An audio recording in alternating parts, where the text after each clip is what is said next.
Hello, everybody. Welcome to the next exciting episode of the Sit Rep Podcast. On this show, we're going to talk about that little short guy who speaks that funny language called France. No, just kidding.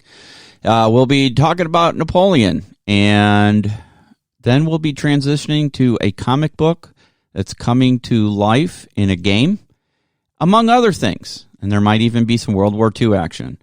So, guys, stay tuned and get ready in 3, 2, 1.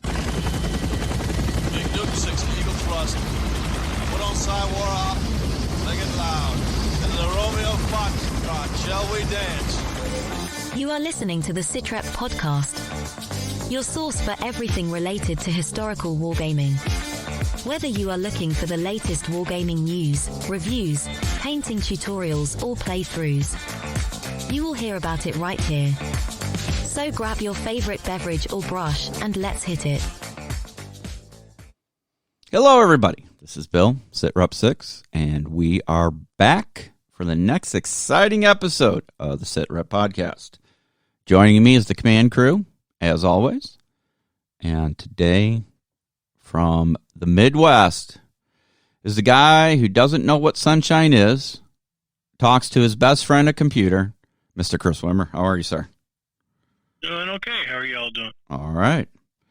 And then just down the block is that guy who doesn't know how to shave. He's got this freaking mutton chops. But, you know, he gives it a good college try. Mr. Martin Schaefer, how are you, sir?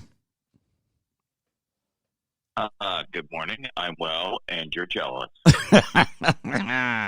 Luxurious items, yes. Yeah, that's. Although I got to admit, I did trim them up last week because they were way out of control. You were starting to look like Ebenezer Scrooge. I'm just going to put it out there. It's true. Or what's that guy from the like first mate from Pirates of the Caribbean? Oh yeah. Yeah, it was. Yes, that's the one. Yes, I was about there. Yeah. So that's I had to rein that in. And that strong, intelligent voice you heard in the ether is our historical guru, Mr. Big Jim Oriskany. Sir, how are you? I am not hiding my jealousy for Martin's mutton chops. So epic and mighty. I wish I could grow those. Sir. Whenever I try to grow sideburns, it's a horrible glory. It doesn't work at all. So I don't even try anymore. I'm so happy to have some hair on my head at this point. Yep. All right. Well, guys, it's been a few weeks since we've all been together, and as always, we like to do a quick catch-up on anything you're doing related to modern warfare and gaming, or even historical gaming. Let's start with the easiest one first. Chris?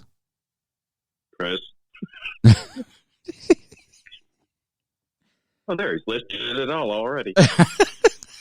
Y'all keep making fun of him. He's going to get that Death Star laser and blow up your house. Right? Chris? Didn't realize I was on mute. So, really, nothing's going on. But I mean, we are practicing a little infighting in the house. So. Well, all right then. Transitioning right along, Mr. Schaefer. So, in the past couple of weeks, I have become a benevolent dictator, mayor of a town, and a shepherd. Huh? And by that I mean I have finally busted out the rest of my Afghan civilians and animals. And painted, well, they're in the process of being painted up. I got to finish the highlights and then base them. But yeah, I've got 1, 2, 3, 4, 5, 6, 7, 8, 9, 10, 12, 13, 14, 15, 16 dudes these are all civilians. None of them are armed. Mm-hmm. So they're just kind of for flavor on the board, because I don't play most of the civilian rules because, as you know, I don't like crunchy stuff, and that's more I have to keep track of. And then I have let's see, I have a herd of 3 donkeys. Mm-hmm. And then I have a goat herd of 18 goats. So there you go. Nice. That's what I've been working on. And then, you remember the little French dudes that came in the War Game Soldier Strategy issue? What was it, a month ago, 2 months ago? Yep. The line infantry. Yeah, so I put them together. I haven't done anything with them because I've never painted this era, so I don't know what color they're supposed to be. But I assembled them and figured after I got done with my little Afghan guys here that I would paint them up just for like a change of pace. Cool. Yeah, I've got my set somewhere. I can't even remember if I put them together or if I just thought I was going to prime them and paint them on the sprue. I'll have to look. What I discovered is the heads, specifically, they've got some of the soldiers that have like a little ball on their hat. And that thing is very fiddly and doesn't necessarily want to stay on, because I lost one of them, and that was just from, minor handling. Right. So be careful there. You may need to reinforce if you're using those particular head sculpts. Although it comes with a bunch of heads, so there's more heads than there are bodies, so you may not even have to use them. Exactly. But they go together real nice. They look nice. Nice. Cool little dudes. Yeah, they are. They're very well sculpted. I don't know if they're Perry miniature sculpts or because they're from Warlord, right? Or if somebody else sculpted them. But I'll have to look into that further and see who did those. But typically, if they're Perry sculpts, that they're well done and they're historically accurate. So. Yeah, they look great. Yeah. Good detail. Didn't require a bunch of cleanup. Right. Yeah. So one of these days, I will get invited to play at the Perry Brothers Wargaming Room with them and Rick Priestley and Alessio and those guys. Someday. He says. I say. We'll see. I have better chance of being invited to the White House for the presidential dinner than I do the Perrys at this point. So... All right. Yeah. Mr. Big Jim. What's going on, sir? Only 16 miniatures? Really? This week I completed 67 miniatures. Oh, it's a contest now. Hold on, flag on the play. Are yours virtual or real? No, these are real. Didn't you see his Discord? Speaking of which, guys, make sure you subscribe to our Discord. They are all over our Discord. They're also, they're on our Discord. They're, although my friend Martin tells me that they're 50 millimeters, so they don't count. Because it's not a real miniature. Which, hell no, man. That ain't right. Yeah, you 2,000 50 millimeter miniatures. Don't tell me 50 millimeters don't count, man. Exactly. I'll go walk into traffic on 995. I'll just take the quick way out. Don't do that. Yeah, shots fired. No, but 15 millimeter miniatures don't count. Shut up, man. Well, I hope everyone liked the show. Be sure to like us on Facebook. And it's just Oriskany Jim signing off. We'll miss you all. No, I doubt it. We want video, though. Goodbye, crew. Well, okay, they may count, but they don't count as a full. Wait a minute. Hold on a minute. Hold on a minute. 15 millimeter definitely count because if 10 count and 6 count and 3 count, they count. Okay, then there's got to be half the size of a 28 millimeter. So, but you got to paint more. But I was going to say, but it's twice as hard to paint. And so I put more detail on my 15 mils than most people put on their 28. Exactly. So. I was just going to say, in today's world, the amount of detail that's on smaller scale models is mind blowing. Yeah, it is. I'm not judging. I'm just saying that I was trying to help you out. Wait a minute. Because I don't even it's when we're talking here about painting miniatures and whether it counts or not. Yeah, right. Just Martin, if you listen to our podcast, you're the one that started this whole argument by talking. So just collateral damage. Yeah. Oh, mother. All right.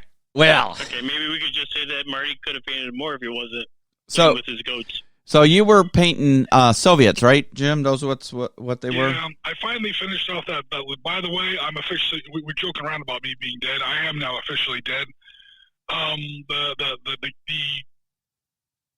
myth or whatever the saying goes that if you ever actually reach the bottom of your pile of shame, if you literally run out of all miniatures, what? You die.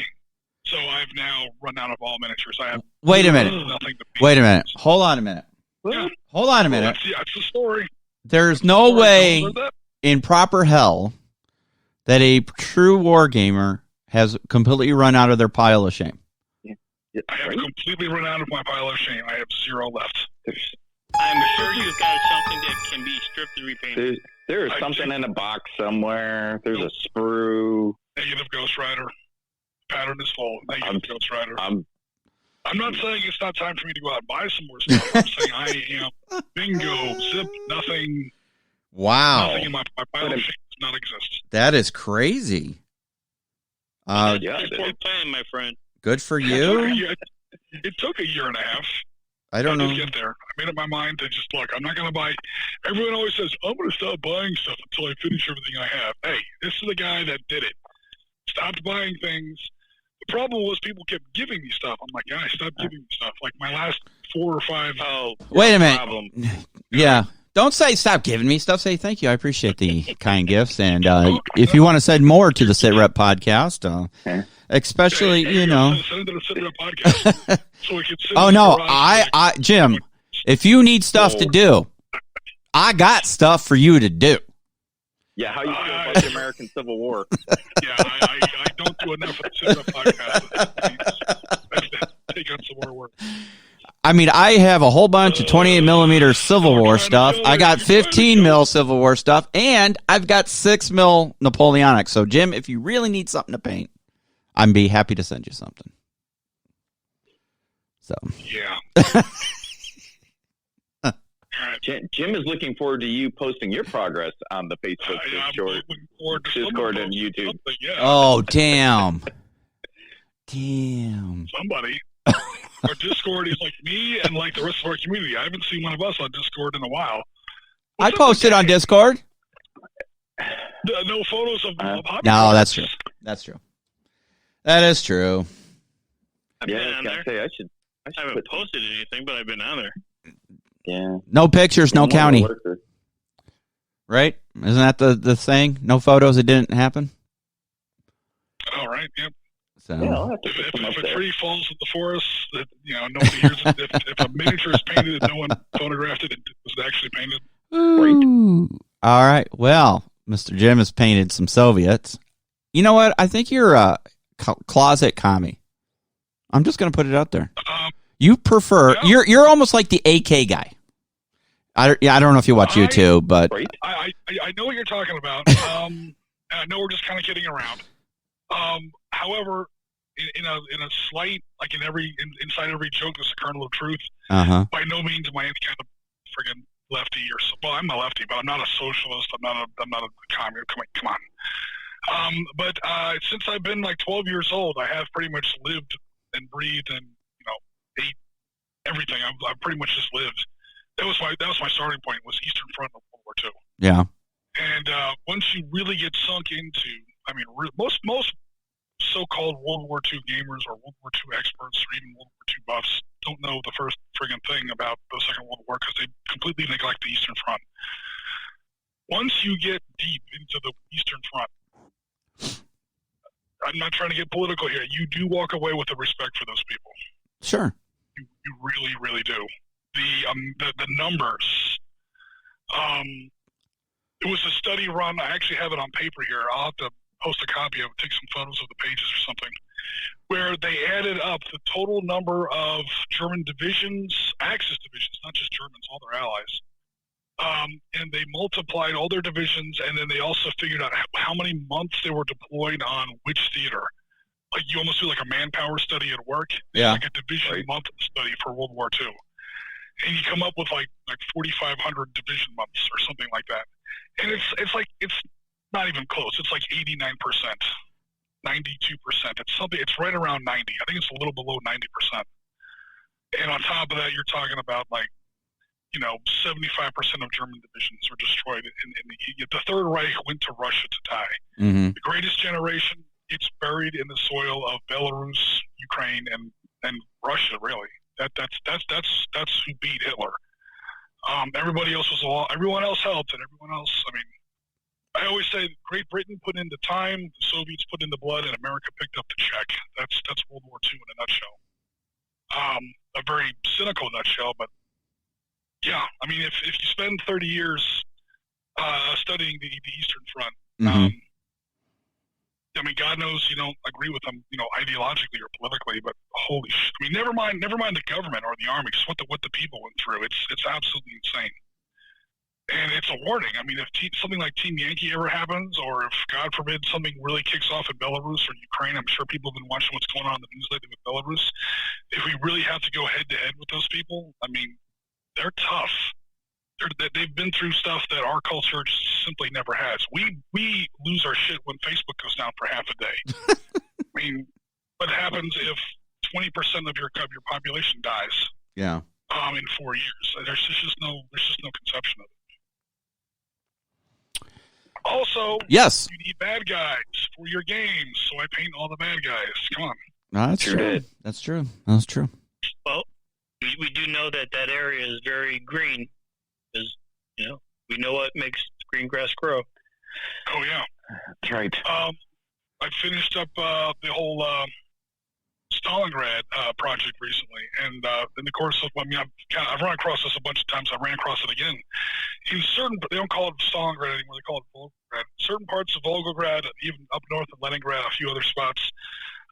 Whenever a construction company goes to, even now in 2020, 2021, whenever a construction company goes to build anything bigger than a residential house, like a civic building or a highway or a bridge, not always, but sometimes they have to put like an additional month or a couple weeks into their building plan, because odds are, well, I won't say odds are, that's hyperbole.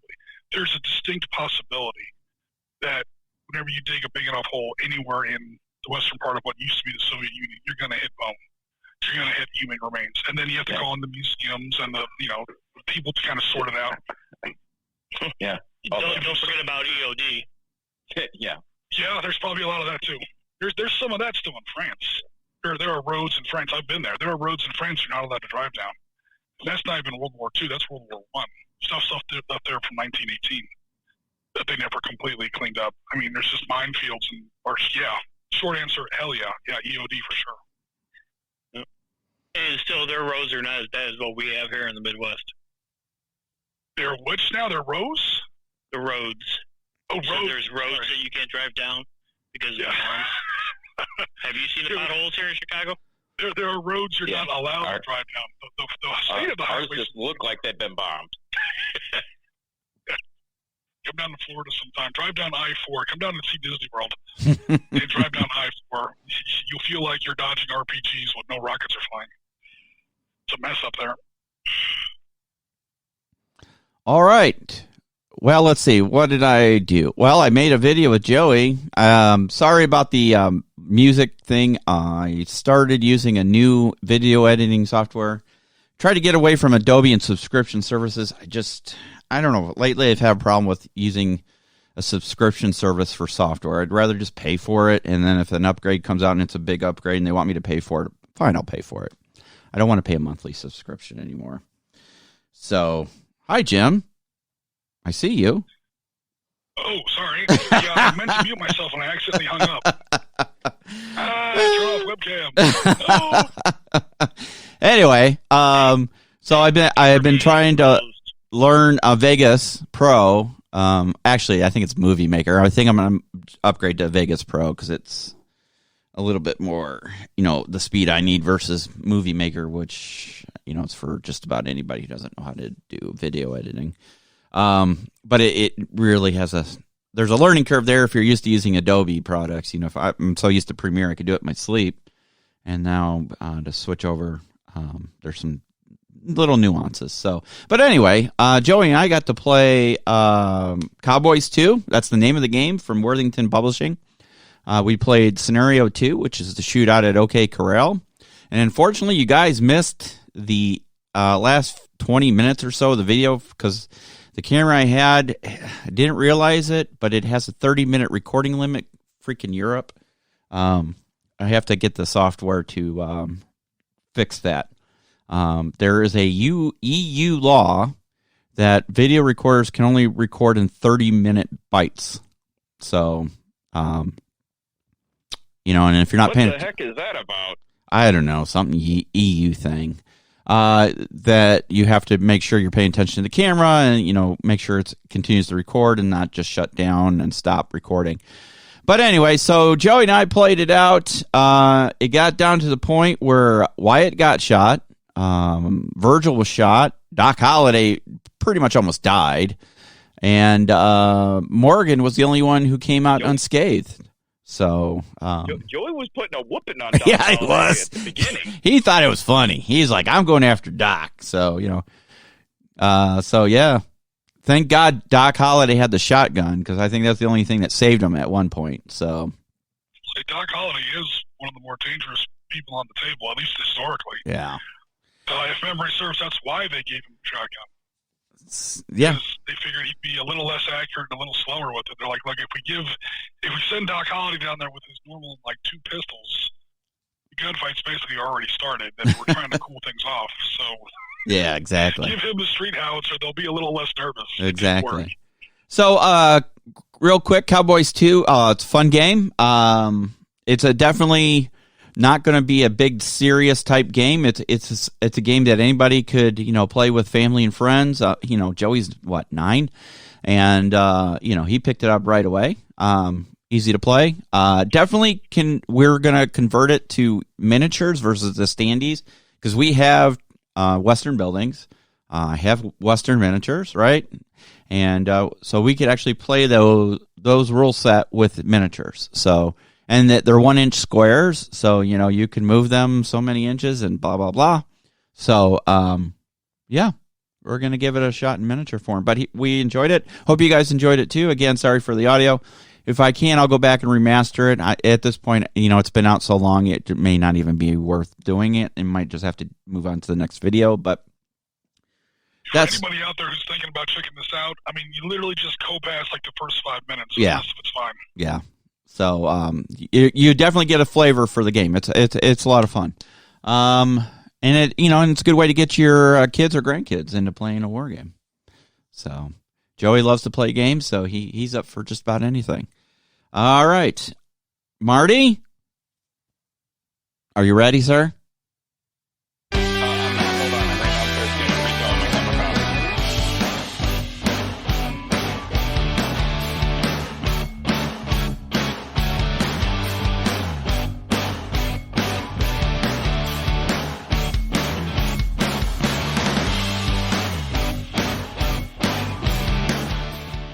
It is now time for the news with Marty. Sir, take it away. All right. Hold on a second. I was downstairs refilling. I've run off of coffee. Sorry. So one moment while I get back to the computer so we can talk about this, because I've got 7 or 8 kind of quick hit items, if you will. Come back to life, Mr. Computer. There we go. All right. So first up. Speaking of Westerns, there's some new Wild West sidekicks for Gunfighters Ball from our friend Forrest over at Knuckle Duster Miniatures. Yep. So they've got Mr.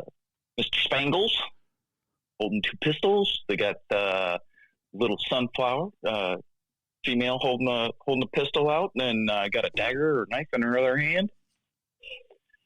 And then let's see, 1, 2, 3, 4 other ones: Old Bud, Malachi, and Old Abe.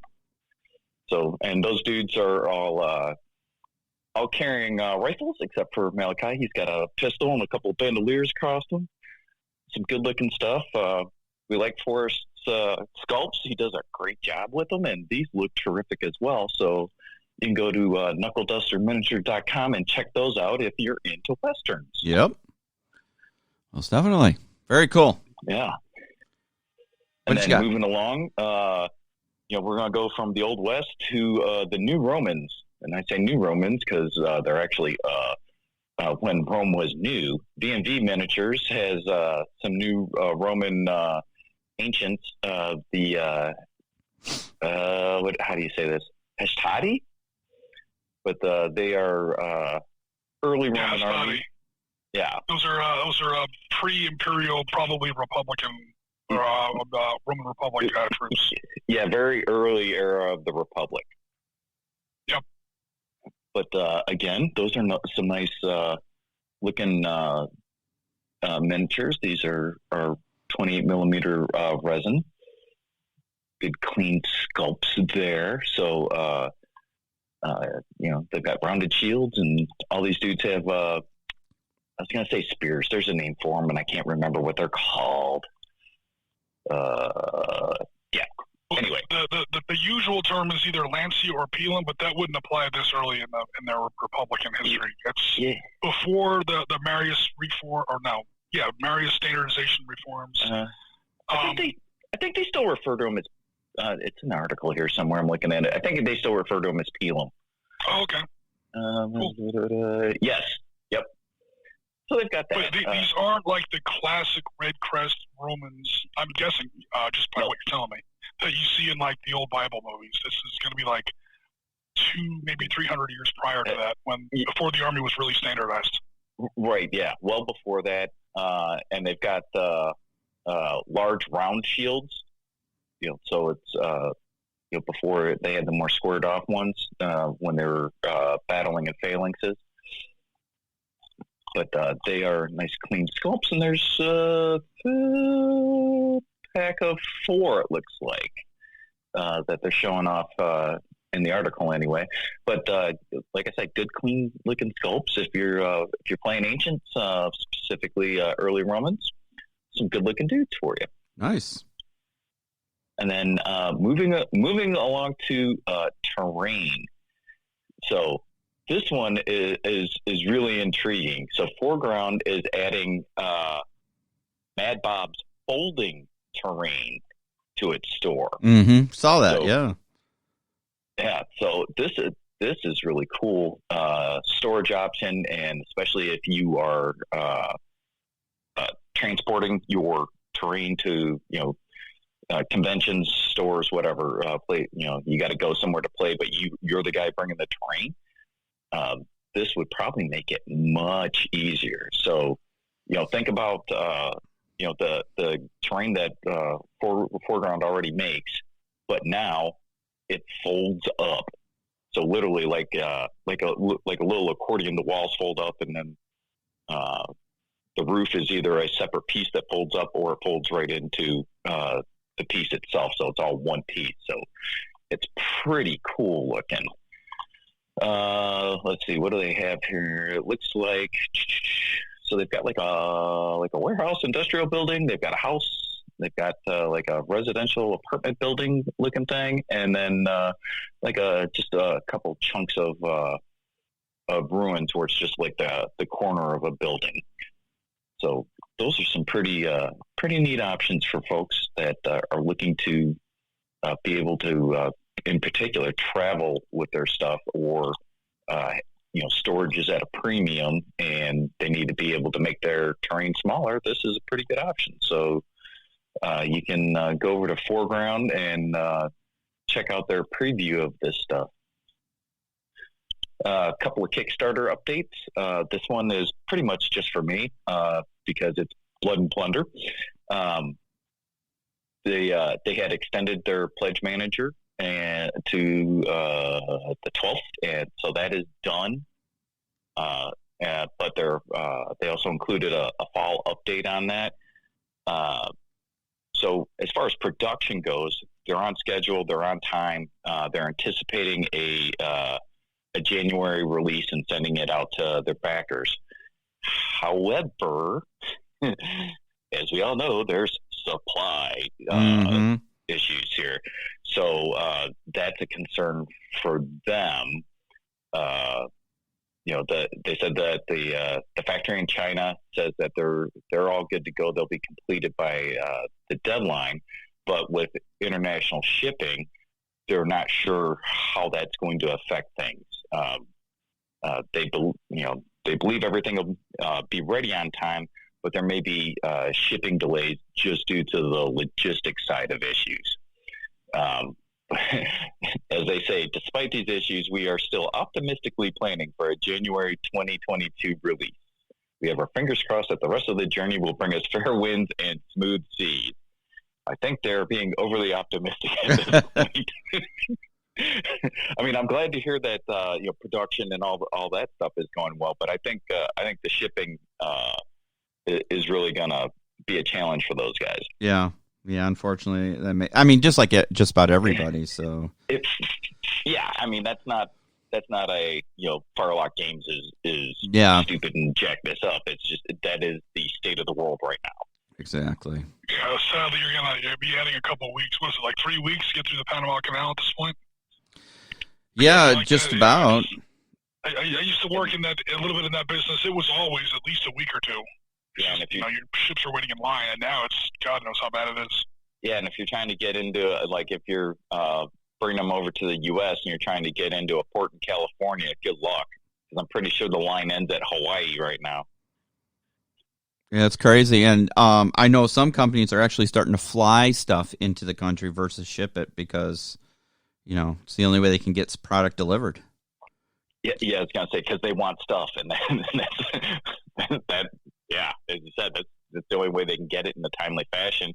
Plus, as with the cost of shipping, via actual ships, has gone up so much that now it's comparable to flying it. So why not? Exactly. So crazy. And then that leads. There are ghosts of about 30,000 German U-boat fatalities at the bottom of the Atlantic going, whatever they're doing, why didn't we try that? It's just cutting off America from all shipping. Oh, something went wrong. We weren't doing it right. We should have done it with COVID and not torpedoes. Right.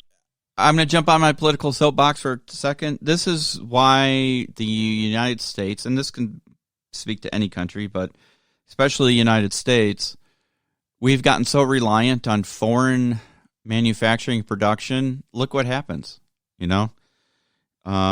If we were able to produce products like we used to in this country, then I don't know that we'd have the supply issues we're having now. That's not to say it would be perfect and everything would be untouched, but I think we've become too reliant on foreign manufacturing just to save a buck or two, but now it's biting us in the ass. And let's turn it to the wargaming side. And Jim, you're the logistics guy and the supply guy. Where does 99% of our manufactured goods come from? A lot more of our manufacturing comes from our country than a lot of people think. Yeah, but when you pick out something from Walmart, wherever, where does it say it's made in, typically? When you buy a Mercedes, where does it come from? It comes from South Carolina. When you buy a Volkswagen, where does it come from? You're not helping my point, Jim. My point. I don't really agree with your point. At least not with the scale. I mean, yeah, when you go to Walmart and you buy some cheap $5 piece of plastic, it comes from either Taiwan, China, or South Korea or Japan. It comes from one of those Pacific Rim economies, probably China. So, kill it back. So basically, if we ever went to war with China, we would lose out on all that. We would lose out on our Walmart garbage? Yeah, we would. Well, I mean, they would lose out on 90% of their GDP. Because who else do they sell to? I mean, true.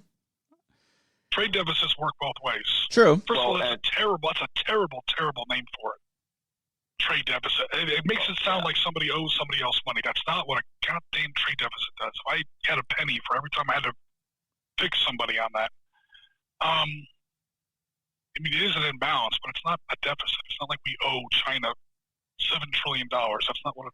Anyway, let me get off of my political soapbox before we turn into the Bill Maher show or something.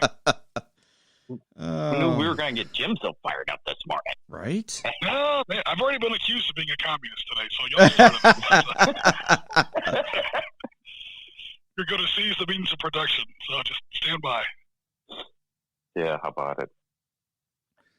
But kind of to Bill's point, though, I think that within the tabletop wargaming industry, if it's not out of the UK, there's a pretty good chance that it's coming out of China. Yeah, I mean they do produce a lot of our stuff, particularly the things that are made out of plastic. True.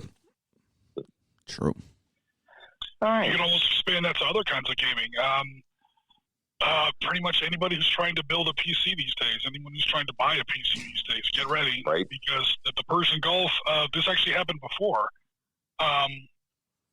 In, I think, 2011, a huge monsoon or typhoon or something hit Thailand and, like, flooded the whole country or something like that. And it was like, oh, well, I hope nobody in the world needs computers for the next 18 months. Oh, wait, what?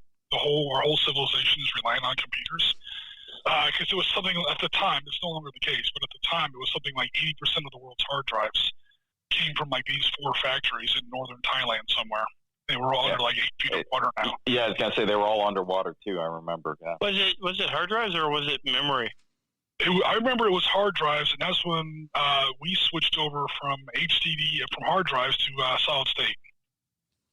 And then also, our supply chain guys went on like a Indiana Jones around the world like blitz tour and bought like every freaking hard drive they could, even though they were paying like triple price, and so that we didn't have to pass that on to our customers.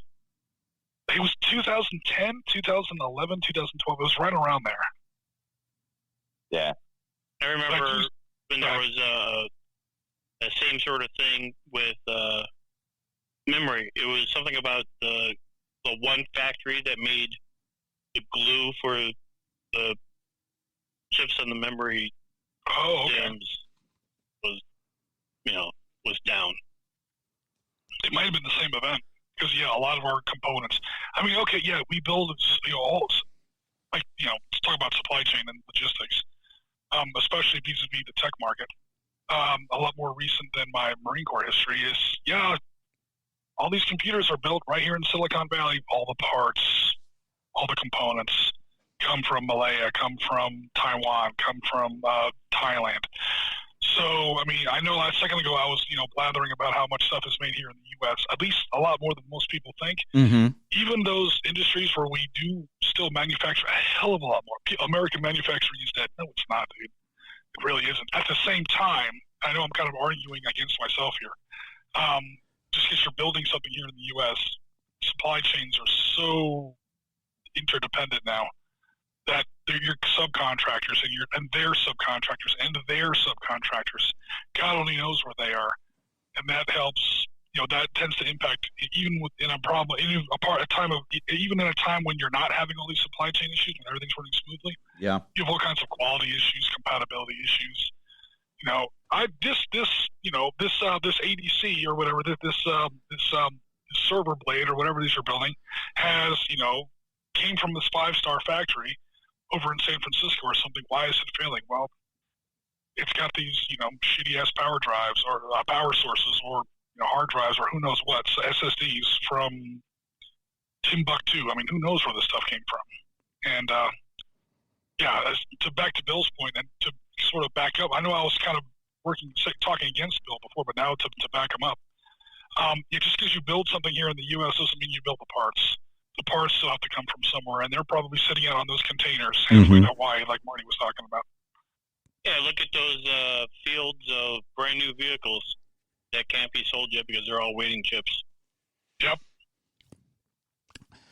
Well, and I saw in the news today, like a whole bunch of factories have mysteriously exploded in China, like all at once. Mm-hmm. Has anyone seen that? No, I haven't seen that. No. Now, on the flip side, with this whole supply chain thing, in this industry, the hobby industry, we've got a lot more independent builders. All of the people out there with their own 3D printer and so forth. So, as hobbyists, we have to fill the gap ourselves. Yeah, but where's your 3D printer come from? Well, I've already got it. Because I've already got it, that means I can run it. It's fine, okay? When the apocalypse comes and, COVID-97 hits and literally wipes out everybody and there's nothing left of anyone, we can all go to Walkabout Games because he already has all the 3D printers. Right? He is China/Canada all in one. He's up there. He'll make our minis for us. And specifically to your point, when the printers die, that dude's got the ability to spin cast. Right. He can just switch them out. Old school, like Rel Partha miniatures. Exactly. Rel Partha. From like 1982 or something. Yeah.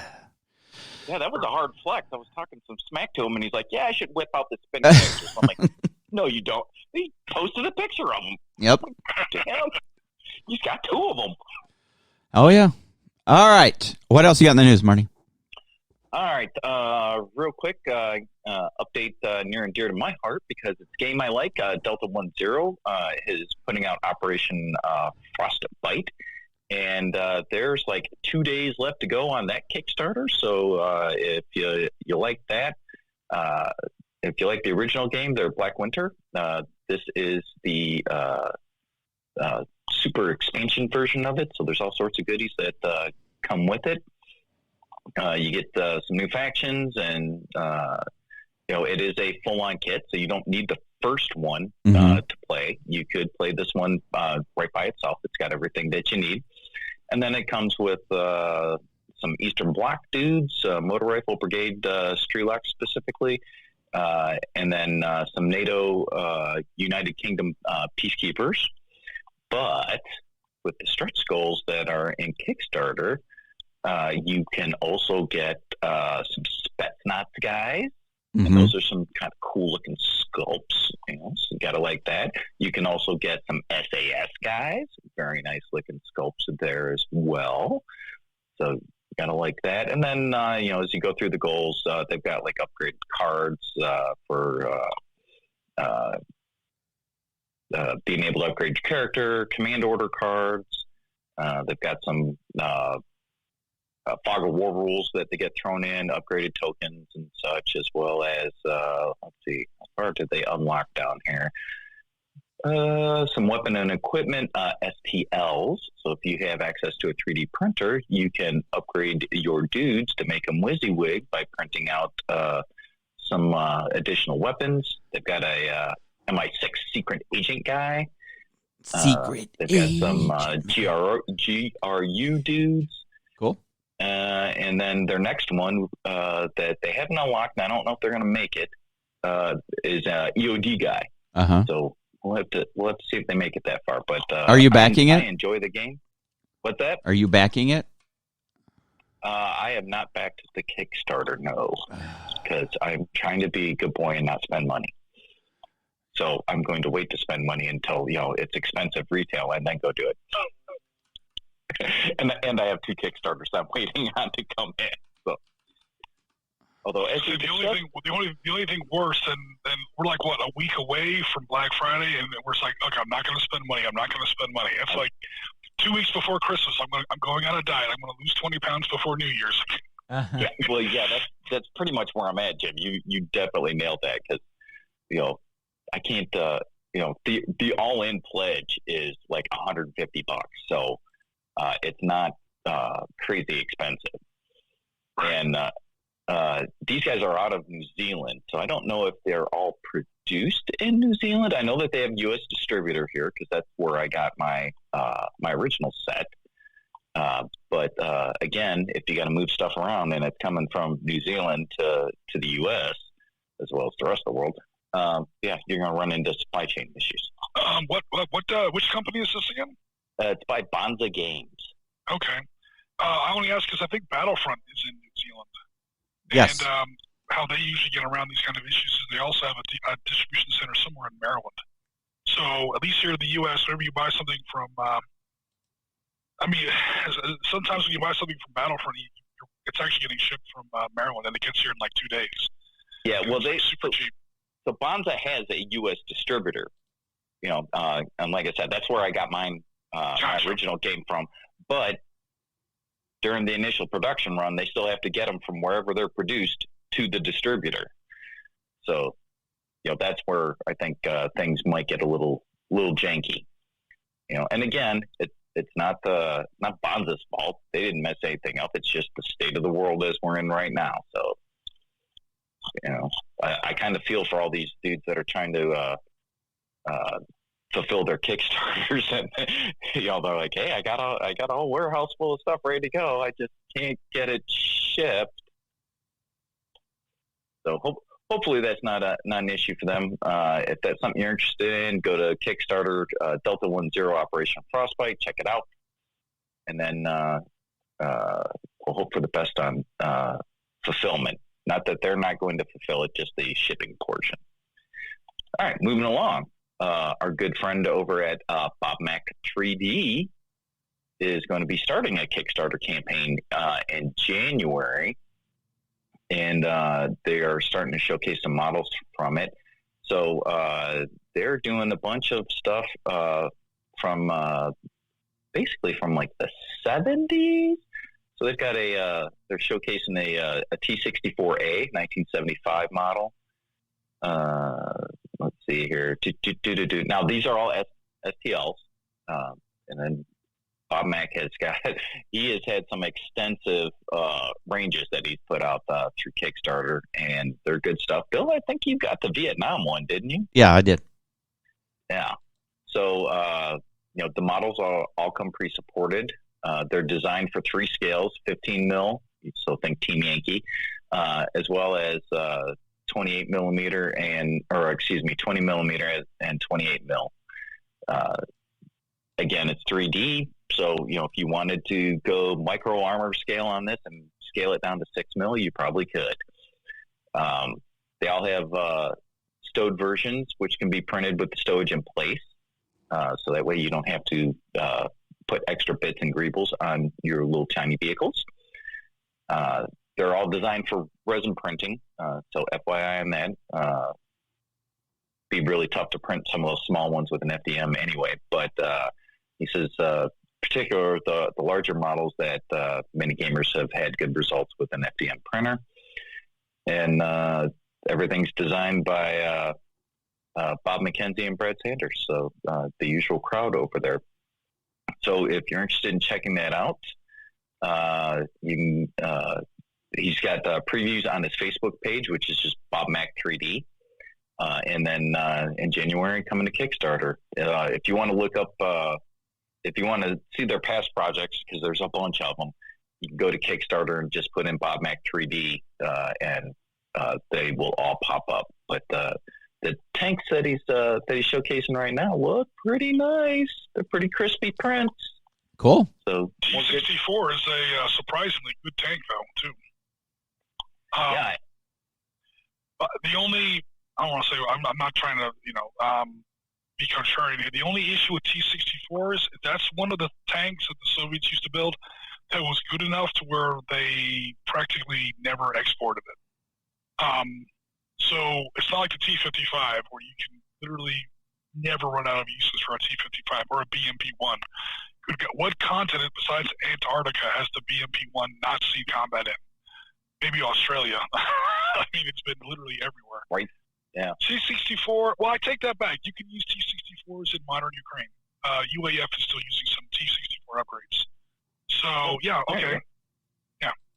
Yeah, and like I said, there's some, looking at the pictures on his Facebook page, they are really detailed and nice crispy prints there. So if that's something that interests you, go check them out. And I look forward to seeing what else gets included with the range.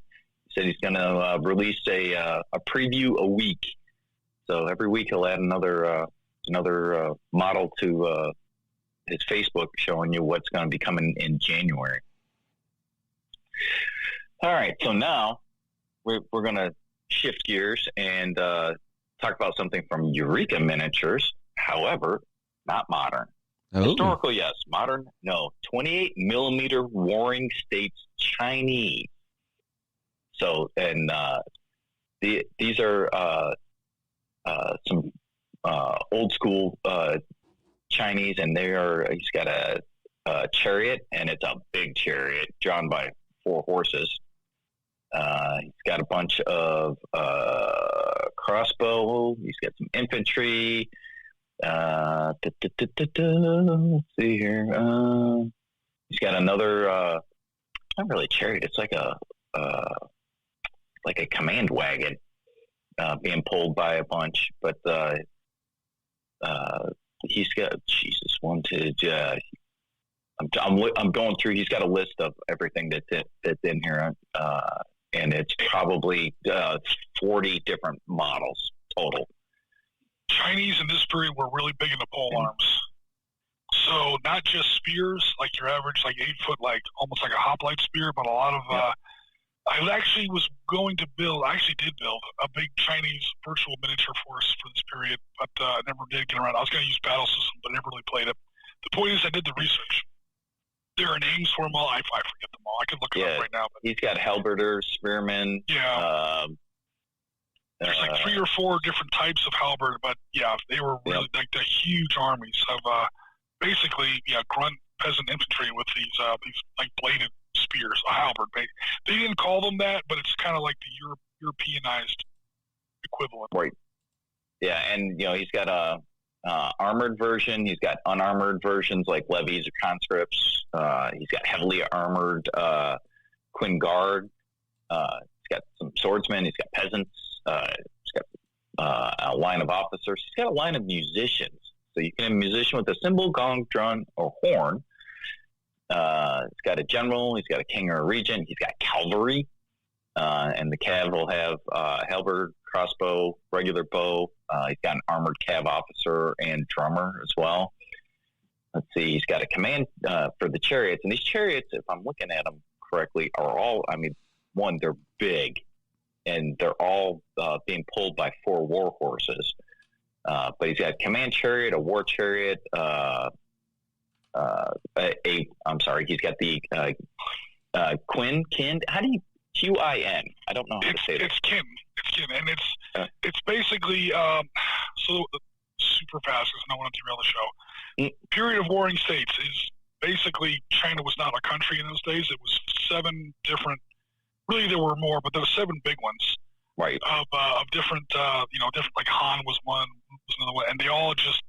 This is where Sun Tzu, who never really lived, but this is where Sun Tzu supposedly comes from, and so this is the period that is like China's version of Napoleonics. It's a rabbit hole that once you go down, they might see the bottoms of your feet as you dive in, but then they'll never see you again. Kiss your wife and children goodbye. It's just going to be one of those things. 200 years, like that part of the world was absolutely ripping itself apart until one guy finally beat the other 6. And Xin Huangdi, and for China's first sovereign emperor. And I apologize if I mispronounced it, but I don't think I did. And Qin, I think is how you pronounce it, Qin, because there's no U in there. Right. Is where China actually comes from. That's where the word China. That's the root of the word China. So so you're talking about he's like the first sovereign emperor. That was his state. He was a little bonkers at the end there, but he was an incredibly powerful. He's the guy. I don't think he started it, but he's the guy who really accelerated and kind of pulled together the construction of the Great Wall. And Warhammer Grimace over in the OTT community is probably a guy you can talk to a lot about that. He's really big into his Chinese history. I know a little, like enough to stall the podcast, but it's the, I don't want to say that he's basically the guy who founded China. Is why that name keeps popping up again. I'm pretty sure it's just pronounced Qin. Yeah, well, they've got some Qin command chariots, a Qin war chariot, but they also have an allied command chariot and an allied war chariot. Then they've got what they call a comfy chariot. So I don't know if that's for the king, or if that's for where he's hauling his concubines around, whatever. But it's comfy. It holds the country together. It lasts for like right after he dies.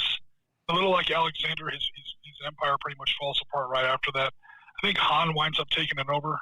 I could be wrong about that, but the point is he's the guy who kind of proves that China can exist as one state. And until then, China was just basically this region that was constantly at war with itself. And this is where, this is why you see so much cavalry in that army. Is while they were divided and fighting amongst themselves, they were just meat on the table for the ancestors of the Mongols and all these people up north. And we all know how they were with horses and cavalry. So a lot of cavalry running around up there for sure. A lot more ground to cover. Yeah, that as well. But they are they're excellent looking miniatures, and if you're into that time period, these painted photos I see are very nice. So go over to Eureka and check them out. So you said the Comfy Chariot? Is that like a Lazy Boy version? Maybe inside it. It's huge, dude. It's like a little house on wheels. So, yeah. Like I said, I don't know what he's hauling around in there.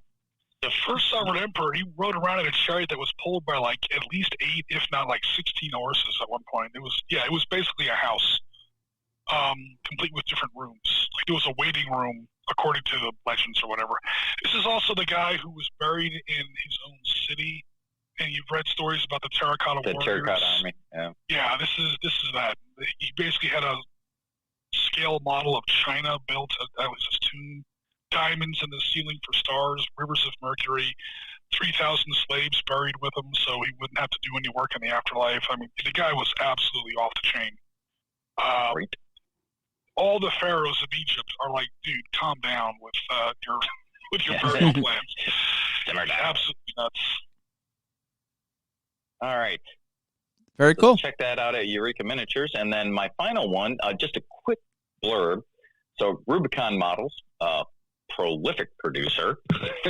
Seems like they've always got something new. Apparently rolled out some new stuff at Salute, which was last Saturday, a week ago. And it's just some quick photos of it. So they have, they got some tanks. They got, I'm not sure what that is. I was going to say LAV, but that's not an LAV. I can't tell what exactly model that is. They got a Huey, which is really nice looking. Got a door gunner in there and whatnot. A bunch of Vietnam infantry, and then a bunch of what is that? PLA looking dudes, some Viet Cong dudes. So if you are interested in playing the Vietnam era, check out what Rubicon Models has. It's got some good stuff. And that, sir, is the news. Thank you very much, sir. That was a very in-depth news. So get that stuff right here. Except I'm very sad, Marty. You missed a couple big news pieces. No, probably. All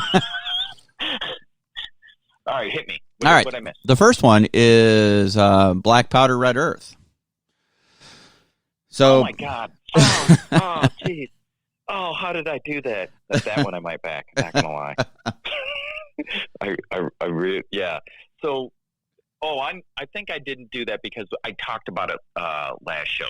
But yeah, but it's like it's like rules are out, miniatures. I mean, it's like full blown available now. So yeah. So not full blown. In 2 days, it will be full blown available. So last week when they put their propaganda out, it said November 2022. I thought they meant the year 22. No, they meant November 22nd. So it will be out and available. You can get it on if you're a Patreon, you can order it through their Patreon. Right. Yeah, if you're a patron. But it will become publicly available on their webpage on the 22nd. So as we record today, that's 2 days from now. So, yes. Yeah, that's a bit of news. Isn't that crazy? And it looks really cool. And I got a PDF preview of the rules. So there you go. Looks like it's fairly easy to get into. They're not super, at least the PDF version I got, not super extensive. And then, as you would expect, awesome artwork, just awesome. I mean, it is it did come from a graphic novel, and they've included some great graphics with it, their rule set. Yeah. So, yeah, we'll have to definitely make sure we take a look at that. What else am I missing? Oh, yeah. So, I have this couple boxes of Epic Battles sitting here. Civil War. Oh.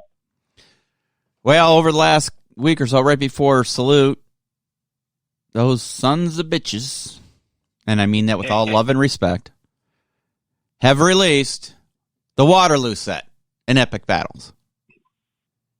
You can pre-order the big bundle. I did not do the pre-order on this one, surprisingly. I thought about it. Big bundle, like $500. Yeah. I mean, it's. I'm pretty sure it's an actual army. Right. By that I mean like 40,000 pieces. But yeah. Whoa! Just keep going with your American Civil War. I mean, what does the world need? One more Napoleonic slayer? Or, I mean, American Civil War, man. Come right. On. So, it's like East Coast. You got to keep it at home, man. I just. If you get that master kit, though, you would never run out of things to paint. This ever. Is true. I can say though, I just finished reading a couple books on the Civil War. So it's inspired me to continue on, because there's several. I did not realize, and Jim, you'll probably smack your forehead and say you're an idiot, but I'm okay with that. I'm actually rather weak on some. But I did not realize how fractured that war was as far as armies and the division of, the Eastern campaign versus the Western campaign. And, just. Yeah, there's basically three fronts. Yeah. Western, Central, and an Eastern. So 6 armies. And total. Along with some very, very small stuff as far west as like West Texas, New Mexico. Although we're talking about like a total of 4,000 troops, like one brigade's worth over in the east. Yeah. But yeah, it's Army of Northern Virginia versus Army of the Potomac. The Federals named their armies after rivers, and the Confederacy named their armies after states. So, yeah, then out west you have like Army of the Cumberland versus Army of Tennessee. Yeah, there's definitely 3 wars. Now, or like 3 wars going on simultaneously. Now, the Western one shuts down first. Mm-hmm. The Confederates basically lose the ability to win at Shiloh out west, and then they lose for good.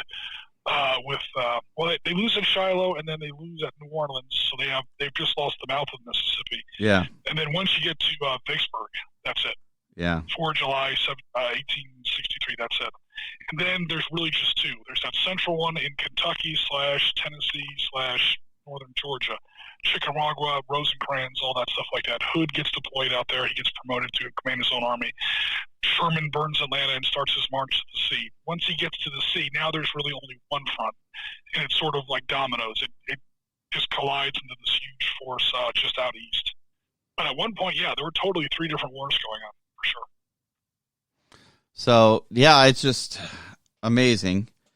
It's when you really start reading in depth how some of the generals were so inept. McClellan, supposedly this big guy, smart general, but he would not commit. The proof that you can be too smart for combat. Right. All brains and no, something else. Yeah. I don't want to cause you to bleep out something on the podcast, but yeah. No courage. No, it's not that he didn't have courage. He wanted. My impression from the reading I got was that he wanted to know that he had superior numbers, and that there wasn't going to be. He wanted to make sure the victory was lopsided. Right. He was very risk adverse. Yeah. I mean, yeah. Weird how we know that. I know I'm kind of like reinforcing your point here, but just rhetorically, explain Antietam. I mean, he has them outnumbered like 2 to 1, whatever. To McClellan's credit, he's the first guy to really have like a combined.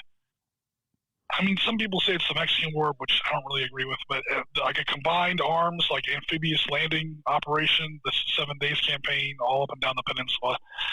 He's the first guy in American military history I know of to really use aerial reconnaissance. He was smart. He graduated second in his class at West Point. He was, put him in front of a book and a writing desk. He was absolutely brilliant. Put him in a battlefield, and he just. Once things didn't go according to this very complicated plan he had in his mind, which, let's face it never does. That's it. He just often fell apart. Assuming you could get him to actually start a battle at all. That was his biggest issue. He just wouldn't. He wouldn't engage. So.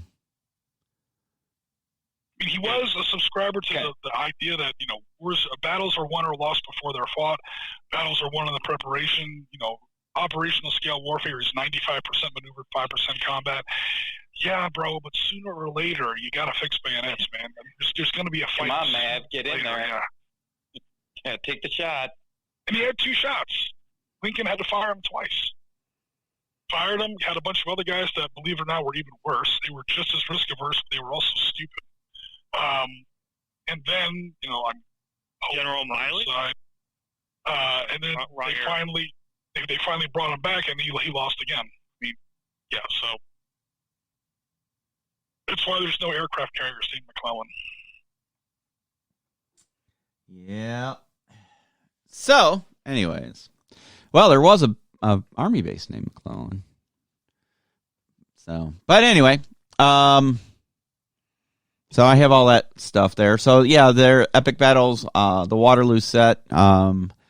Right now, I think it's just French and the British. I don't think they have any of the other armies yet. We shall see. We shall see. I know that a lot of people over in Europe were very excited to get that offering. So hopefully we'll see some of that stuff show up on our Discord channel. I'd like to see people if they've engaged in that. But for me, I am going to get through this bloody American Civil War. So very cool. All right, so we talked about Black Powder and epic battles. Jim, you got a game you're going to play test tomorrow. You want to talk about it a little bit? Everybody, we have been listening to your feedback. So some of the feedback that we've received in our Discord and our Facebook, is more or less, hey guys, could we? We've always been interactive. That's one thing that we're very good at as far as our Sunday War Games go. I literally can't really do it without community participation, by and large. But I think what some people were kind of aiming at was, maybe change it up a bit, because it's been really 2 games, Panzer Leader and Valor and Victory, with occasionally Air War C-21 thrown in, SITREP Skirmish thrown in, Battle Carry Sabo thrown in. And, maybe we did have a lot of games, but they're just, it seemed like some of the feedback was like, to broaden the games that we feature on those Sunday games. So we're doing Battlegroup. Originally by Iron Fist Publishing, and I think now PSC, Plastic Soldier Company, owns the license. I go to the PSC website, and I notice that this book is no longer on offer or no longer being planned, or I don't know what happened with this. But one of the PSC books for, and maybe I'm just out of date, but I was on the site yesterday. But one of the PSC books is for Central Pacific, or actually no, I think they call it Pacific War Battlegroup. Battlegroup Pacific War. So the reason I wanted to do this one was today, 20th November, is the anniversary of 2nd Marine Division's landing on Tarawa. Technically Betio Island in the Tarawa Atoll, but it's pretty much always known as Bloody Tarawa. So Tarawa was one of the first big Marine landings, at least in the Central Pacific. This was the start of Chester Nimitz's Central Pacific Drive. And yard for yard, except maybe some of the factories in Stalingrad, it might be the bloodiest real estate in World War II. This is a board that would not take up very much space. That island is maybe 200 yards wide at its narrowest point. It's like 1.7 miles long, held by 4,500 Japanese and Korean laborers, and assaulted by half of 2nd Marine Division, if not more. It was absolutely huge. Pretty much everybody died, at least on the Japanese side.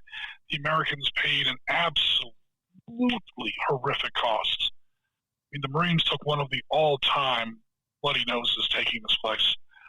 And this is important for modern gaming, because one of the reasons Tarawa went so horribly sideways. I mean, they did eventually win after 3 days, but they paid way too much for it. The landing was not smooth at all. It's a coral atoll, which is pretty much a collapsed volcano in the water. So a tiny little bit of the volcano is still sticking above the water. That's literally the island, obviously. But the rest of the rim of that caldera has sunken beneath the water. This is just how, if you look at any of the Pacific island chains, even nowadays on Google Earth, you're going to see that they almost look like a necklace. And it's because it's a sunken volcano, and then coral builds up on top of that rim, and you get these coral reefs that are formed either in a triangle or a circle or a weird kind of a shape. And that kind of surrounds that central island, or that island is part of that rim. So the Marines are going in to land on this coral atoll, and they only have like these old, like 1914 German maps from when the German Empire used to control this place before World War I. And they said, okay, so how are we going to take this place? Well, we don't have enough Amtraks. So unlike what we see in Saving Private Ryan, Marines in the Pacific were up against much tougher opponents than the Germans at D-Day, especially vis-a-vis amphibious landings. So they actually had like these amphibious tractors, the Amtraks they have today, just a smaller, older version of it. Mm-hmm. And it's a tracked vehicle that was amphibious. So when this thing would hit a coral reef that was only like 3 feet under the water, the tracks would catch on the coral and it would crawl over the coral and keep on trucking. And once it got to the beach, it wasn't like a Higgins boat. The ramps were in the back, so it's not. We all saw what happened in Saving Private Ryan when the ramp is in the front. Smooth move, whoever designed that. The ramp drops in the back, and you're now disembarking your troops from under armor and under suppressive fire, because this thing carried like 4 machine guns, 2 30 cals and 2 50 cals. And that was before they started putting tank guns and howitzers and flamethrowers and assault mortars. And, I mean, the Marines just went crazy on these things. The problem was this is very early in the Pacific War. It's only November 1943, November 20th, like literally today. And they only had enough Amtraks for the first wave. Second, third, and fourth wave were all in those horrible Saving Private Ryan Higgins boats. And the Amtraks made it over that coral reef with no problem. The Higgins boats did. So 2 horrible things happened. Number one, the first wave landed with no support, and nobody could get to them. And they were hung out there to dry for at least, I don't even know, man, like at least half a day. And what was worse was, I mean, we all saw what happened in Saving Private Ryan. Take that times 5. These guys had to disembark from the Higgins boats half a mile in some places out from the beach into neck or eye-deep water and walk through 2,000 yards, wade, really, swim, actually, through like 2,000 yards or 1,000 yards. I said about half a mile through about 1,000 yards of Japanese machine gun and mortar fire. The losses were absolutely horrific, and the big takeaway was, okay, the map said this. There was a New Zealand officer that was with the Marines that said, no, I used to live here. I lived in this island for 15 years. I'm telling you, those reefs are a lot more shallow than you think. You've got the tides all messed up. You've got the timing of your attack not right. Your maps are like from 1918, whatever. Nobody knows. These maps are terrible. Trust me, you need to have guys go in ahead of time, scout out the beach under cover of darkness or whatever, and come back and tell you what's really going on these beaches. So this starts what the Navy called the the Navy frogmen. They would like scuba gear into the island at night and like literally take out a tape measure and measure how deep the water really is, where the reefs really are, where Japanese defenses really are, how the coastline is really shaped, if there are any minefields and things like that. Eventually, they started taking explosives with them and said, okay, we're actually going to start blowing holes in these coral reefs or holes in Japanese minefields or even beach defenses. Then they'd be called UPTs, underwater demolition teams. And then a little bit after World War II ended, they grew into what we call, survey says, wait for it, U.S. Navy SEALs. So, yeah, the U.S. Navy SEALs, there's a direct line of sight. They literally start at Tarawa. Tarawa was the battle that proved that we were going to need something like what would become the Navy SEALs. So that's the battle that we're going to be doing tomorrow. We're going to be doing it in 20 millimeter virtual miniatures. I've got an 8x5 table set up in the computer with, scaled and actually measured out, like down to the millimeter, 1 to 72, or actually 1 to 76, 20 millimeter miniatures with little tanks that actually rotate the turrets. I'm working on infantry and artillery today. The bunkers are all set up. The maps are already set up. We got all our historical research done. There will be a little bit of tank-on-tank action, which probably didn't happen in real Tarawa, but we're going to go ahead. I mean, the tanks were there. I don't think they actually fought each other on actual Tarawa. They're probably going to fight each other in tomorrow's game. It's going to be an experiment. People in the community have been asking us to play more miniatures games. So, I mean, it's still going to be in a computer, but we're going to have the miniature rule set, and we're going to feature that rule set. We're going to talk about it a little bit more. There was a 1944 to 45 Pacific War Battlegroup book, or at least they were going to release it. I can't find it now. I don't know if it was canceled or what happened with that. At least it's not on the PSC site. So I could be kind of talking up my third point of contact here, but yeah, we definitely wanted to try that. And again, because of the date, we're going with Tarawa. So the short story is we've heard your feedback, and we are going to start trying to bring in some different games, some more miniature themed games into our Sunday content. Very cool. Very cool. All right. That sounds exciting. Sounds exciting. All right. So, something for you guys to think about for the next show. We're coming to that time of the year where, the holiday season, and what are your recommendations for a Christmas present? What items out there would you say for our Wargamer? So our next show will be our Christmas shopping show. So think about things that would make good gifts for gamers, whether they're beginners, intermediate, or experts, right? There's a lot of products out there. So shopping lists. So even if your significant other doesn't listen to the podcast, which they should, but even if they don't, you might get some ideas, and you can drop hints and say, hey, you know what I'd like for Christmas? And so think about that. And think about what one thing you would really like to see under the Christmas tree if you celebrate Christmas, Kwanzaa, Hanukkah, whatever, celebration you do this time of year. And we'll talk about it on the next show. Yeah. So, quick updates. We're still waiting on Savage Frontiers. It's about time to start designing that board. And then we need to... Yeah, there hasn't been an update from them. No, I checked Kickstarter last night, and there isn't any updates. That is my only concern with that Kickstarter program. They don't communicate a lot. I mean, I understand if you don't have anything to say, but at least, if it's been a few weeks, to say, hey, everything's progressing. We have no issues. As soon as we have a more substantial update, we'll let you know. You know what I mean? Does that make sense? Instead of just going dark. Well, and their last one was like September, and they did that. I mean, the mats are all printed and whatnot. I remember he said. Right. Tim's been busy. Granted, so he's got a lot of irons in the fire. And Tim's a friend of the show, and I'm not trying to badmouth him, but exactly, he has been busy with another project. He's opening a comic book store / game store, I think it is. Open. Yeah. Which leads me to the concern is his priority shifting. Do you know what I mean? I'm hoping he's able to handle everything at once. I really do.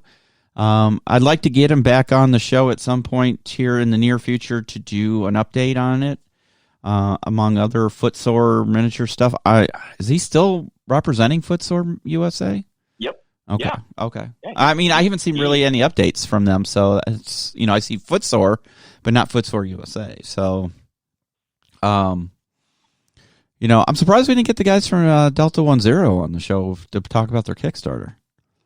Well, I'm pretty sure that if we called them up, they'd be more than happy to chat it. Yeah. So, they only got 2 days left, but it's the whole New Zealand to America thing that we would have to work out. Yeah. So, So there's the Savage Frontiers. And then starting in the new year, each month we're going to pick a significant event in warfare history, and that'll be the theme of that month. So we need to kind of work on that. So go from there. And I really want to start doing more reviews. Jim did a really great movie review. We talked about that on the last show. I'd like to see more of those. I'd like to really do some in-depth rulebook reviews from a player standpoint because, I do like to collect rulebooks. And honestly, I want to start doing product reviews. Where we actually get a product in and we unbox, I hate to say unboxing. It's not really an unboxing. It's more like, what does it look like when you take it out of the box? Is it full of flash? Does it need a lot of cleanup? Whether it's a miniature or a terrain piece or a game, a box game or something like that. So not so much, a playthrough, but this is our review of this product, So. Right. If you shout, "What's in the box?" Tis the season. So, yeah. Anybody else have any last thoughts for the show? I am setting up a 20 millimeter, not virtual, a real plastic and paint, 20 millimeter table for Battle of Trenton, Christmas 1776. Nice. The miniatures are all built already. I've had them for years. I got to build a few more buildings, and I'm going to try to live stream it. It's probably going to be like a 3-hour stream, so just get ready for that. Yep. Well, it's going to be a full-blown 20 millimeter miniatures game. Yeah. So American Revolution, Washington, and what's left of his Continentals versus Hessians. Okay. At Trenton, New Jersey. All right. 26th December. If I can't stream it because I'm not streaming from my house, I'm streaming from a different location. I'm not 100% sure of the internet. Yeah. I'll definitely record it, and it might come out like a couple of days after that. But for sure, that's definitely coming. Almost getting a head start on the whole, here's the month, here's our theme, kind of thing. I already have January's theme. Oh, yeah, we know there you go. It's going to be some Rourke Drift. Rourke's Drift. There you go. Oh, yeah. What are we doing in January? Rourke's Drift. I guess I need to bring out that box and start building it and painting up some dudes. I was going to say, yes, we do. Because that's a lot. Yeah. You know what? Should we make it a participation game? If there's people in the area, or maybe we do it like on a Saturday. You have to literally be cutting plastic this weekend. I mean, I'll get it done. Don't you worry. I'll get her done. I have a long weekend next weekend. I did promise the wife that we are going to spend it decorating Christmas. But, I know at times she's going to want to play Magic the Gathering or Harry Potter game with Joey because Joey, my grandson's coming over. So while they're doing that, I can be assembling stuff and getting it ready to paint up. And I am trying to do some lifestyle changes. And one of those is that when I get home, I want to dedicate a minimum of an hour and a half to painting or hobbying, assembly every night instead of eating dinner, taking a shower or whatever, and then watching, YouTube research or whatever. But actually physically doing some of that kind of stuff as well. And I feel like I can, get back into the groove. And I think you guys doubt me. I think I can get Rourke's Drift ready for its anniversary, which is January, is it 26, 27? If I'm not mistaken, somewhere about theirs. So Bill, I don't doubt your ability to be able to pull off a lot of things. Yeah. However, yes, I have seen the amount of Christmas decorations that Don has. That's true. Oh gosh, we need to get Dawn and Jen together. It sounds like two Christmas psychos. And between the two of them might be Frankenmuth, right? Right. Oh my God! Right. What was it, Krampus, where like the Christmas devil pops out and starts eating people or whatever? Yeah. It's crazy. I mean, the Christmas Village alone takes several days to set up. So, yeah. So when you say that now, does that mean Dawn is setting that up by herself, so you have time to work on something else? No, we'll get through it all. We'll get through it all. So, but I got this weekend. I can start cranking out. Believe it or not, I actually have some British soldiers already assembled, and some Zulu warriors already assembled. I was just saying we've missed deadlines before. I know. So, yeah, we missed a lot by a lot. So, yeah. But if you already have them started, then that's yeah. Well, you got the miniatures started, but what are they playing on? I have boards. So, all right. So, Rourke's Drift took on January 22nd, the night of January 22nd to the 23rd. So, I have until that. So, with that in mind. 2 months. I got 2 months.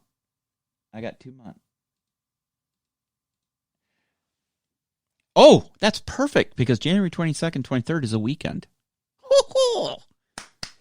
So, yeah, we're going to do a live game of Rourke's Drift, and we are going to make it a participation game. So if anybody out there is interested in participating and playing Rourke's Drift with us at the SitRep podcast headquarters, you are more than welcome to. We'll figure it out. You can reach out to us and let us know if you want to participate. And we'll go from there. And we will have Jim, our commentator, because I know it's difficult for him to, and God only knows what the weather would be like. And why would anybody in their right mind who lives in sunny Florida want to come up to Chicago in January? He can be our online commentator. He could be the one going, no, don't do that. Why did you do that? No, don't do that. Because I'm famous for doing things that people... You don't do that. So, yeah. All right. I got 2 months, guys. You heard it. 2 months to build the Horns of the Buffalo set for Warlord Games. That is like the primo set. So, how many miniatures and what scale? It's 28 mil. And like 100 miniatures, 200 Well, miniatures? if I want to do it right, obviously I'm not going to be able to build, 4,000 Zulus? Yeah. Come on. I can't do 4,000 Zulus. But I can do the 150 British troops that were there. I don't know how many come in the set. I actually have to find that out. Let me pop up Warlord real quick on my computer. Warlord Games. Warlord Games. Horn of the Buffalo. Here we go. Okay.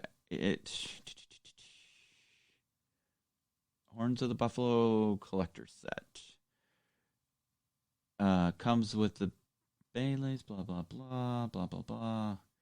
Well, there's a picture. Oh, is it archived? Oh, you can't even get it anymore, huh? Oh, see, now it's a collector's item. It is. It's a collector's edition. Shocker. Right?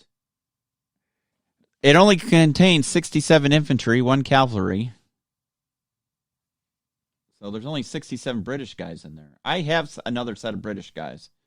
I don't know how many Zulus. Oh, like super fast, dedicated. I literally paint every day. Kick-ass, like semi-pro or pro miniatures. Yeah. Painters do like 120 millimeter miniature a day. So 67, and that's already more than 2 months. Oh, no. I can paint more than one guy a day, and it looks good. It's not going to be to competition standard, but it will be tabletop. I can paint 5 or 6 guys a day easily. You're going to have to. Easily. That's what's easily. That's 67. That's 67 British. You're going to need double that in Zulus, unless you already have them. I got to see what I have. So I need to pull out this whole set and see what I actually get in the set plus what I already have. So might have to fire up the 3D printer on some Zulus. Right? There's if I can find a good decent Zulu file, that might not be a bad idea. Hey, Chris, if you're out there, my friend, from what's the name of his website, Marty? Walkabout Game. Oh, sorry, wrong one. Modern. What is it? Like 3D modern 3D or modern mini 3D. Right. So, Chris, if you have Zulu files, I could use them. All right, guys, that's going to close out the show. So January, look for Rourke's Drift. So, Jim, I don't know, what can you do from the historical standpoint in January for the Anglo, I think they properly call it the Anglo-Zulu War nowadays instead of the Zulu War. Some ramification thereof, because it was the greatest defeat of the modern British Army in that era. So greatest feat, like what, their biggest overseas deployment? Well, no, Isla and Wanda. Oh, you said defeat. Defeat, okay. Yeah, it was their greatest defeat of a modernized army versus, Zulus with spears. So Sure, I can come up with something. Sure, I can come up with something. Yeah. I mean, all right. I will have just got done with a big rush through the American Revolution where I don't shoot any British. It's all Germans. I'm going to be highly irate and ready to shoot up some British.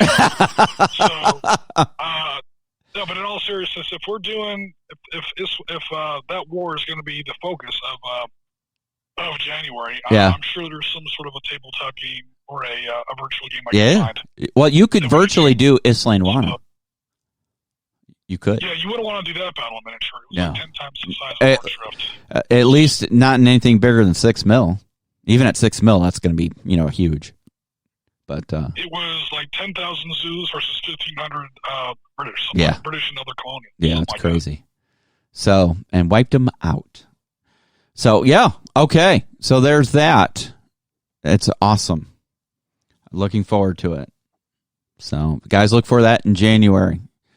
All right, guys. I think with that, we're going to go ahead and close out the show. We want to thank you, everybody, for joining us on this episode of the SitRep podcast. For Marty and Chris and Big Jim, we thank you for joining us. Support us by subscribing to our YouTube channel, hitting that thumbs up button, hitting the notification bell, sharing the page on Facebook, following us on Twitch, and also on Discord.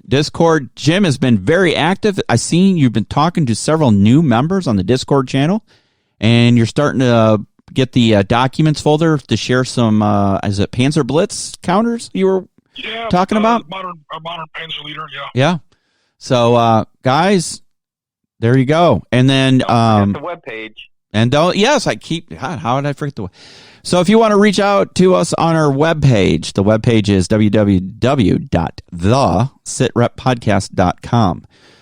You'll see our blogs there. You'll see all our shows there. If you don't prefer to go to YouTube or Facebook or Podbean or any of the multitude of podcasting software that we're on, or what's more important to help support the channel, buy merch. We have a link directly to our merch store, and I am updating some product to make it even better and offer more things. I'm still waiting on the shot glasses to release. We need that shot glass for Jim's shot drink game. So, all right, guys, thank you very much for joining us today, and we will see you in 2 weeks. And in the meantime, look out for our YouTube programming. Take care, and we'll see you later. You have been listening to the SitRep podcast. We hope you have enjoyed the show. Make sure you like and subscribe to all of our channels on Facebook, YouTube, Twitter, Twitch, and Discord. Remember to join us every other weekend for a new episode of the podcast, and don't forget our other programming on Wednesdays and Sundays. Thanks for listening.